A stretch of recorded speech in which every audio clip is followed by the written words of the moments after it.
people would ask all the time, like, what do you do? And I was like, oh, I'm just a stay-at-home mom.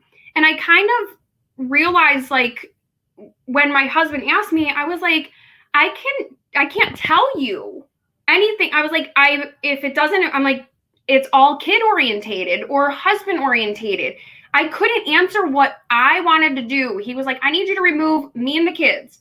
I want you to think about only what you want to do by yourself. And I was like, read a book. Like, I want to read a book. And he was like, that's not a hobby. And I was like, but I want to just read a book. Like, if I was by myself, I would just read a book. Like, that's me. The total nerd who's like, I just want to read a book. And I couldn't think of things. Like, I couldn't come up with like an activity or something else that really was not mom hat or wife hat or, like, that didn't necessarily have to bring me money. Like, I felt like everything that I did had to have an extreme purpose. So like my kids, I had to be productive with them. I had to be the good wife. And if I was going to do a hobby, it had to bring money in. I didn't want to take time away from the house and it not be worth it. And that's how I defined worth, was based upon the dollars that it either cost or brought in. And I had to change my mindset a lot around that, because I realized that my worth was far beyond a dollar amount. You couldn't put a dollar on my worth, but I was trying to, and I had to remove that. I had to take that away and realize that by investing in myself, I was then investing in my family. I was investing in my friendships and in life. And I was doing so much more than what I was even giving myself credit for.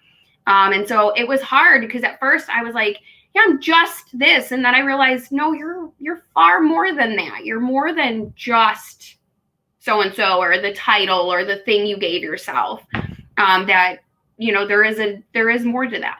Yeah. And I think what's so powerful about that is that it started with your mind before it even was the unlock of your body associated to the activity, right? It was like, in order for me to do this, something has to shift within me in order for me to do this consistently. And that valuation exchange and that worthiness factor, I think a lot of us feel that way. And it's not necessarily not just in what we do, but this started as just a hobby.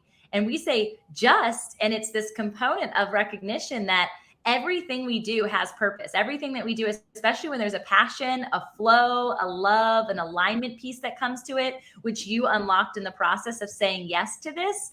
And it was attached to your history, which I think is really important. If we go back to, I was a gymnast for 16 years. So I was like in the sweat gym all the time, like you were. I thought it was interesting that you did that and softball, because that's two totally different things you don't often hear parallel together. Right. But when you're used to team dynamics, when you're used to team conditioning, when you're used to pushing yourself outside of that comfort zone, and knowing that there was that athleticism that came across it, it's like you have to connect the dots. And Steve Jobs said, it's best to connect the dots backwards, or it's easiest to connect the dots backwards. But I think it's important. And there are people even live listening now that are saying this is such a timely conversation, because we know New Year's resolutions, goals, new you, new year, all that is kind of in the midst. So talk to us, to the woman who might just be getting started in this adventure. How can we flip her mind initially and then also keep the momentum? Because that's the biggest thing we hear is like, those go to the wayside within 3 weeks and the gym is actually mine again, which mine being the people who have been going to the gym for years, right?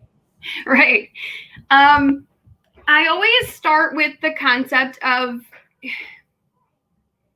you are far more beautiful than you ever expect yourself to be. You are not giving yourself enough credit. And you are stronger than you think. And you're worthy.